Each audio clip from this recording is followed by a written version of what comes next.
today's episode of Tea Time with Nori.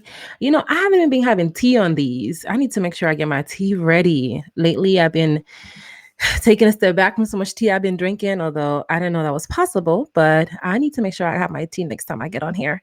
Welcome to today's live session, a training video. I wanted to talk about the ego today. I felt really moved to talk about the ego because I think a lot of us don't really know and understand what the ego really is. I know I didn't. So I figure maybe you are like me and at some point you didn't know what the ego was and what the ego means and how it works. So why not explain it to you from the stuff I've learned, okay? So the first thing I want you to know, I'm Nori, by the way. I help millennial women feeling stuck heal from their emotional wounds so that they can feel inner peace going into any situation. That's my jam. That's my deal. And let's get into this ego conversation because I feel like you can really benefit from this. So the first thing I want to share with you is that the ego is not what you think it is. If you are anything like me, you probably think the ego means that someone thinks they're better than you, that they think that they're better than everybody else, that they're arrogant, that they are rude, that they think that they're better than everybody else. That's what I used to think the ego was. Let me know if that's what you thought the ego was too. But it turns out that that's not what the ego is. Isn't that crazy?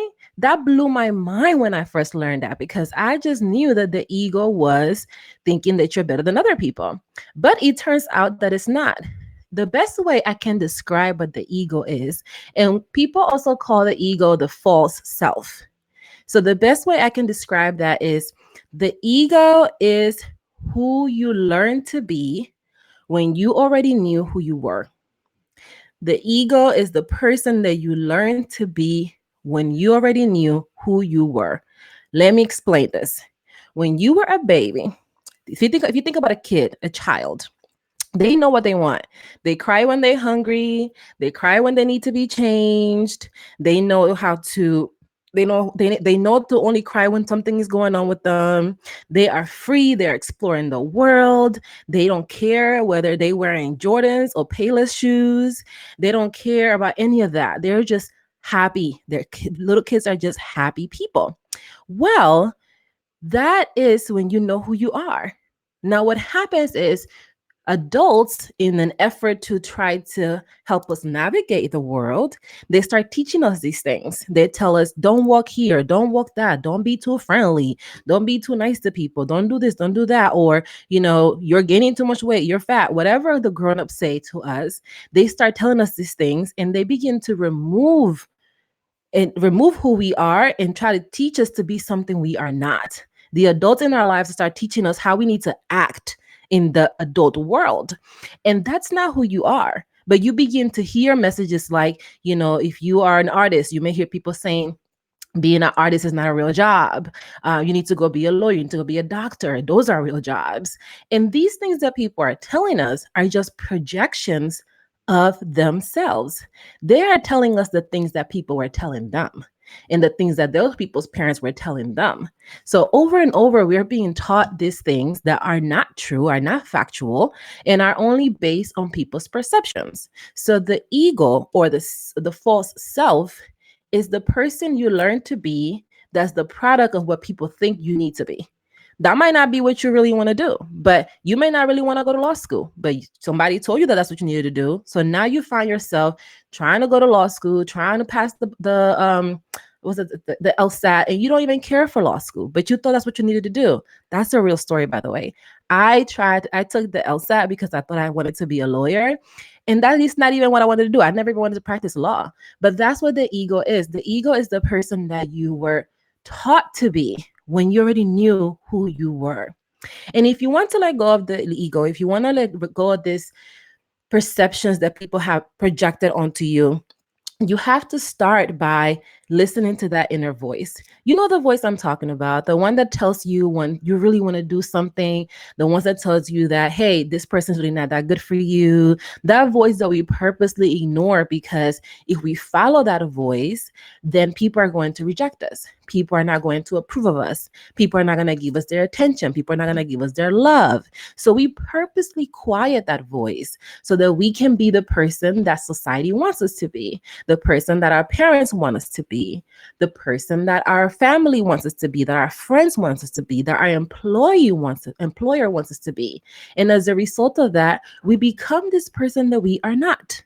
And that is the ego. The ego is that person that you are not. So it doesn't mean that you think you're better than people. It means that you have learned to be someone, and that someone is not honoring your truth. And that is what the ego is. And we want to learn to let go of the ego, because when you let go of the ego, you can make room for who you really are. You can start to do the things that really feed your soul. You can start to have the courage to move even when people are not going to approve of you. And a lot of us are not living, we are alive, but we're not living the life that we want to live because we are afraid. Ego and fear are very connected. So if you want to begin to listen to that voice, where do you start? The first thing I want to invite you to try, right? Because you can try this or not, it's on you, it's your decision. So the first thing I will say you want to try, which is what has helped me and has helped my students, is to constantly check in with your intentions. When you do something, whether it is waking up in the morning to go to the gym, or whether it is submitting a report for work, or picking up the phone call from a loved one, there's a reason why you did that. You have an intention behind what you did. And you want to check in with your intentions all the time. Why are you doing the thing that you are doing? That's what it means to check with your intention, is to ask yourself, why am I doing this thing? Why am I taking action? So when you check in with your intention, you can begin to ask yourself, is this rooted in fear? Am I doing this thing because I am afraid that if I don't do it, people won't like me, people won't love me? I was talking to one of my students earlier today, and she is planning a trip, and she was telling me that she has become the go-to person on this trip. Like, everybody keeps on calling her, asking her questions about it. And she was like, Nori, I became the go-to person for this thing, and I don't even want to be that person for this thing. But people just keep on asking me, and if I say no, one of the girls was like, well, she would do it for you. That there is a hint that you don't want to do something, but someone is like, they will do it for you. Then she went and did it. She began engaging with people and like kind of helping them out, because she was like, well, they would do it for me. And that doesn't, her intention for doing that, for helping this person, it wasn't because she wanted to. It was because she was afraid of not being considered a good friend. She was afraid of not being thought of as a good person. And a lot of us navigate our lives like that. We are doing all sorts of things in our lives because we are afraid that people are going to be like, you're not a good person, you're not a good friend, you're not a good family member. I see memes all over the internet, blood is thicker than water and family over everything. And in the name of that stuff, we begin to sacrifice who we are and do things that actually stress us out for those people, because we don't want to be the person that's a quote unquote bad family member. We don't want to be the person that's a quote unquote bad girlfriend, bad wife. So we begin to do things that are not in alignment with who we are and who we really want to be, because we're afraid that people are not going to love us, that people are going to reject us, that people are going to treat us differently, and that people are not going to give us attention. And that's why it's important that you let go of the ego, that you let go of this false self. And the best place to start, at least in my experience, is to look at, why do you do the things that you do?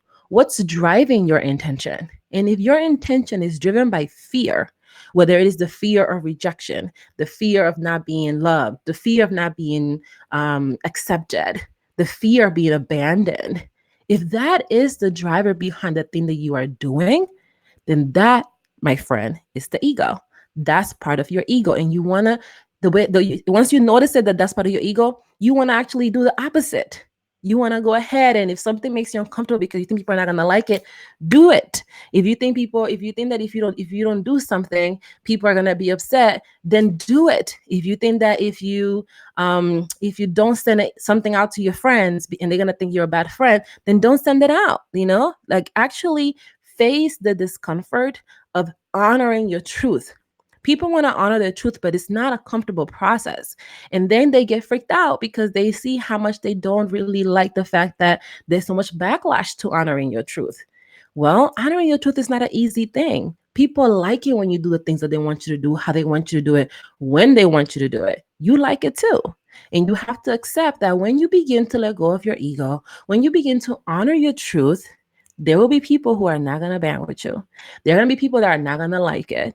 And you got to be at peace with it. That's why it's a difficult process to let go of the ego, because to let go of the ego means to let go of the person that you learn to be, so that you can create room for the person that you have always been, the person that likes to go walking in the rain, the person that likes to spend time on her own, the person that may not want to return every single phone call. And those things are okay. You don't have to pretend to be something you're not in the name of love. That's not real love. Real love, unconditional love, will accept you for who you are. They may not engage with you, but they're going to accept you for who you are. And that is how you let go of the ego. You begin by asking yourself, why am I doing this? What's my intention behind this action? And every time you find yourself doing something out of fear, stop doing that thing and do the complete opposite. And that is the formula. If you need help with any of that, hit me up, send me a message. I'd love to talk to you and see if I can help you with this. The ego is a toughie, because we think that the ego is one thing, but it really isn't. And once we begin to let go of our ego, people are not going to like us as much. Some people might not, because those people were only in your life because they liked the fake you.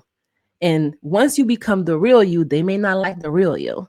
And you have to be okay with the fact that once the real you shows up, there might be people that might walk away. And that's cool, because you want to be with people in your life that accept you for who you really are, not for who you've learned to be for the purpose of making other people happy. So it was great talking to you today. I will see you in the next video. Have an amazing day, and hasta luego. Ciao.